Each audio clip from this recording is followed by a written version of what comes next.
Now, I want to take a second to introduce you to someone by the name of Aaron Charles from Golden Triangle Developments. He's going to break down some of the principles and lessons that he's learned along his journey that he's using to unlock his personal greatness. So, this is an episode you do not want to skip. Ladies and gentlemen, I'm Javon.ca, and you're tuning in to 100 Ways to Make 100K. And this is Aaron Charles. Hey, man, how you doing? I'm great, man. How are you doing? Oh, I'm fantastic. Thank you so much for being here, and thanks so much for spending a couple minutes with us. What was your name? My name's Aaron Charles. Aaron, it's such a pleasure meeting you. So I got a quick question for you. Now, do you remember the first time you made 100 grand in a year? Absolutely. Okay, you got to dive into it, man. Tell me, how did you do it? Like, where were you at the time? What were you doing? I'd love to learn more. Well, I'm in the real estate business, so my first $100,000, six figures, came from the real estate industry. It was through a purchase of real estate, and I turned around and sold that property in 12 months, and that was it. Made my first 100,000. So, like, when you say you're in the real estate industry, you bought this thing, like, can you break that down for us? Yeah, no problem. So I bought my first property for $120,000. What? Yeah, it was out in Hamilton, 2009. And 12 months later, I turned around and sold it for $210,000. Wow. So, did you just buy it and hold it and then sell it, or did you have to do something to it? Like, what was the deal? Well, I literally, did my homework. I was looking at distressed properties, looking for properties below market value. I found a property that was about 80,000 below market at the time. I filled it up with tenants, did some small cosmetic repairs, painted the units, and a year later, someone else came in, offered me more for it, and I sold it. So, when you say you were looking for like distressed properties, what does that actually mean? And like, how did you find this thing? Distressed properties just means properties that are in need of some tender loving care, properties that, owners may just want to get off their hands. They're not interested in holding anymore and willing to give it for a steep discount. Typically, you find these properties through your networks, you find them on MLS, through a realtor, or you sometimes have to do it the hard way and door knock and look for properties that are neglected. So I look for signs of, roofs that aren't being taken care of, shingles that are coming off, windows that are broken, lawns that aren't taken care of, garbage in the front yard. I speak to neighbors. I find out what's going on with this property, and then ultimately I try to find the owner, put in an offer, and obviously try to get it at a wholesale price. Interesting. So, do you remember finding the owner for this particular property? I wonder what that was like at the time. Yeah, I actually found this property on Kijiji. I found the owner on Kijiji. On Kijiji? You found a house on Kijiji? And you can find anything on Kijiji. That's crazy. So I found this property on Kijiji. It was an older gentleman. He was about 75 years old. He was looking to get rid of the property. I messaged him. I went out to take a look at the property, put in an offer. 60 days later, closed on it, filled it up with some tenants. I was making $700 a month cash flow. But then I saw some other opportunities that I wanted to get. So I decided to sell this property, made $100,000. I went and bought two more properties with that 100,000. That's crazy. So, would you have ever guessed that you would have got your first 100 grand from Kijiji? No. Now, how long were you trying to like make money before this? Were you trying a bunch of different things? Like, what type of space were you in before you found this property? Well, I actually bought this property at 22 years old. So, I just got into the world of trying to make money on my own outside of having jobs as a teenager. But my first entrepreneurial endeavors was in the party promotion business. I did that for about a year, saved up the down payment, which is about $15,000. And then I started to look for bigger opportunities. And I knew real estate was where I can make the biggest amount of money in the shortest amount of time if I applied the strategies that I've been teaching myself along the way. So it worked out for me. Grateful for it, happy for it. And here I am today, continue to move along. Interesting. How did you start learning about everything that was going on in real estate and all the things that were happening in that space? I'm a very simple person. I like to keep things simple. I start to research the industries where the most millionaires come from, and real estate is responsible for 90% of the millionaires in today's world. So I went with the higher possibility. I want to roll with the 90%. So real estate's where I put my head down and focused and entered that space, learned it, went to a lot of seminars, networked, took some courses. But the true test for me was just trial and error and just getting my feet wet, learning the ins and outs of the industry, and swinging for the fences. What do you think like the biggest lesson from that first property was looking back on it today? Biggest lesson was learning that $100,000 isn't a lot of money. So patience is key. If I held on to that property, I probably I've made $500,000 to $600,000 easily. But that 100,000 was a great start. It allowed me to build some momentum, buy some more properties, get more experience. So that $100,000 was the entryway to my education of real estate. So I was very grateful and thankful for that. Interesting. So, Aaron, do you remember your first 100 grand in a month? My first $100,000 in a month, yeah, most definitely. Okay, dive in, man. You got to tell us. That was definitely in real estate as well, but it was just bigger stakes, buying bigger properties, making commissions off of the transaction. The thing about the real estate industry is we transact and make money, monthly, but we sometimes don't see that payout for a very long time. So this particular payout was a $5 million deal. I think we did. I double-ended the deal, but it didn't close for another 90 days. So the way I like to calculate my money is getting paid by the effort on that particular day, but it doesn't have to be the exact day that I get paid out. So even if it's delayed by a year, it still counts and goes against that day that I transacted that transaction. Wow. So $5 million real estate deal. Just when it seemed like it was still when you were relatively new to real estate. Now, maybe you could tell us a little bit about some of the things that you were doing at that time that led up to that $5 million deal. Because there's so many people that say, yeah, I'm in real estate, but they never see a $5 million deal in their life. Yeah, it was a multifamily apartment building that I got for one of my investors. And then I turned around and actually JV'd and partnered back on the deal. So I used my commissions from that deal and rolled it back into the deal because the true money is in the ownership of the real estate, not in the transaction of the real estate. But yeah, when I was young in the game, I was purchasing multifamily properties. I was doing buy, rental, and flips, and I was doing infill developments all before the age of 30. So, seeing six figures was a common thing for my business at that time. Wow, that's really interesting. So, Aaron, let me ask, do you remember your first 100 grand in a day? First 100 grand in a day, most definitely. Okay, dive in, please. When I transacted on our first development project, Okay. the commission on that deal was $275,000 for that day. That was a very happy day for me.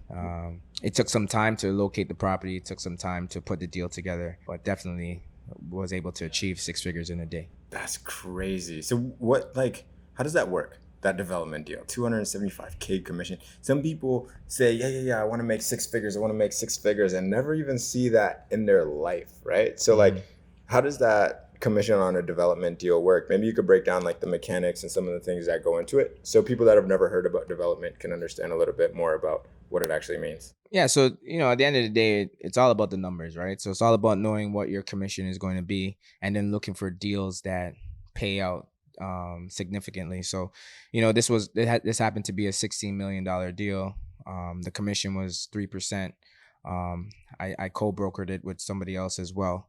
So we ended up splitting the commission. My commission split was about 250 to 275. Yeah, it just worked out. The mechanics, just to make six figures, you just gotta reach for bigger deals. You gotta expand your network. You gotta be around individuals that are looking for sizable deals, and you have to be able to service those investors and service those clients. And ultimately, when you enter that space of deals that are $5 million plus, six-figure deals are become the norm, right? So it's just about shooting really, really big, shooting for the stars, landing on the moon type of mentality. And it's very possible for everybody involved. But the key to making six figures or making a great income or making a great career for yourself is not thinking about the actual money. So the problem is a lot of people, they set goals for how much they want to make. For me personally, I don't do that.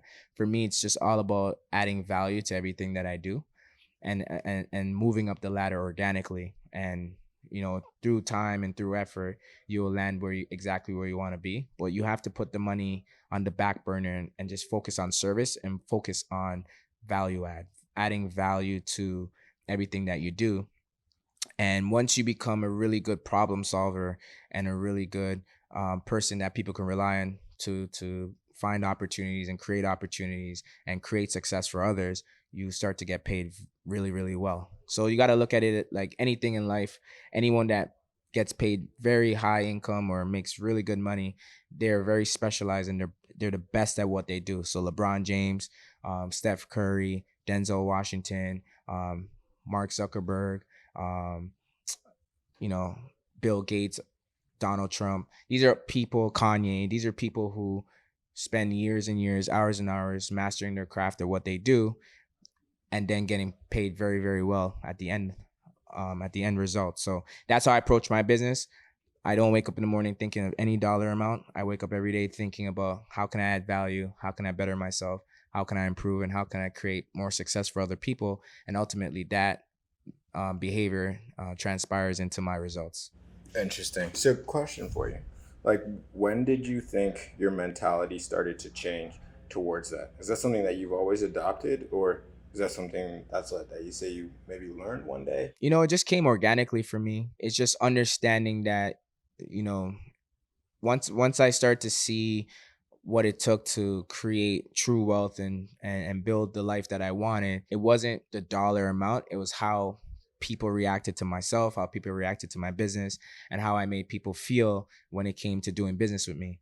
And people like to pay people they like or people they enjoy doing business with very, very well. So I start to focus on my craft, focus on the creation of what I'm doing, and ultimately it just transpired into good results for myself and for my team and for the people around me. But it definitely took some time. When I was young, 22, $100,000 made me very excited. But when you get excited for the 100,000, you make stupid mistakes as well. So once I start to mature and start to realize that $100,000 is not a lot of money, it needs to be reinvested in order to grow and to create real wealth. It made me really focus on my craft a lot more and try to continue to build good business. What do you think some of those mistakes with your first 100 were? I went and bought a brand new BMW at the age of 23. If I knew better, I wouldn't have done that. I would probably bought a used car. But these are the trials and tribulations that you go through as a young person, handling money that you weren't expecting and money that you're not accustomed to seeing, especially coming from the community that I come from. But it gave me a taste of it early, and it made me get back focused a lot earlier than most. And I just continue to use that money to buy real estate and continue to turn real estate. Interesting. So, what would you say like you're doing now? If someone were to ask, actually, better question. If you were to write a book on your life, right? Mm-hmm. What would the title of this chapter be? And like, what would you kind of summarize as some of the activities, lessons, activities that you're doing in this chapter are? What would you describe this as? This chapter would be called The Beauty of a Troubled Mind, for the simple fact that, what people see what I'm doing today at my age, 35 years old, being in development, having close to $250 million worth of developments on the go. It seems chaotic. It seems impossible in the terms of how is he doing this. But I've been doing this every day for 15 years. I've went through the ups and downs of the market. I've been through the ups and downs of partnerships. I've been through the ups and downs of just projects. I've seen it all. I've helped a countless amount of people achieve success in real estate. I've seen success in real estate. I've also seen the downside of real estate as well. But all those things have built me and equipped me to handle the new terrains that I'm now entering. So right now, I'm just focused on development, building real estate. Right now, we have 300 homes that are going to be constructed in the next 3 to 4 years. And then we're also working with a group of investors and servicing them as well, giving them great returns and giving them a great experience with our company. So the tools that I've learned along the way is just to be patient, to have a resilient attitude, to continue to build team. Our team is always expanding and growing. And right now, my goal is to pull people up and to bring people along on the journey, because the goal is just getting bigger, and we need to now start formulating a team that we can continue to expand and be a lot stronger. So right now, it's just an incubator stage. Even though I'm in the development space, I'm still learning. I'm first generation, and I'm bringing all the young, hungry entrepreneurs along with me. So eventually, we can build this out and expand globally. Wow. 15 years and still feel like you're just getting started. Just getting started. All that, everything before that was practice. So when I was growing up, I read a book. I believe it's Good to Great, where they mentioned, to be great at something or to master something, you need 10 years or 10,000 hours. I've surpassed my 10,000 hours. I've surpassed my 10 years. I'm on year 15. But what they didn't take into consideration as well is the years that you have setbacks, right? So right now, I've been through my rocky years where I've had to learn some things the hard way. Maybe I was a little too stubborn, or maybe I was too optimistic. But now I've kind of, found my way, found my groove, and now I'm on a good trajectory. So just enjoying the process. I don't put a time limit to things, and I don't put a dollar amount to things. For me, it's just 1% a day, progressing forward, and just keeping the momentum, and then letting everything work out the way it's supposed to work out. Beautiful. And Aaron, quick before we rock and roll out of here, where can we find you online if we want to learn more about what you got cooking up? Yeah, so you can reach out to me on Instagram. I'm the investor, so THE_investor DTD. I'm always online. I'm active, always showing my project, and I love to connect with you. Hey man, thank you so much for sharing your wisdom and being on the show. We appreciate you. Thanks, man. Now, although it may seem like he's achieved a lot from the outside looking in, I think the only person that knows your true potential is you. So that was Aaron Charles in his episode of 100 Ways to Make 100K. Thanks so much for tuning in, ladies and gentlemen. Once again, I'm Javon.ca, and I will see you in the next episode. Peace.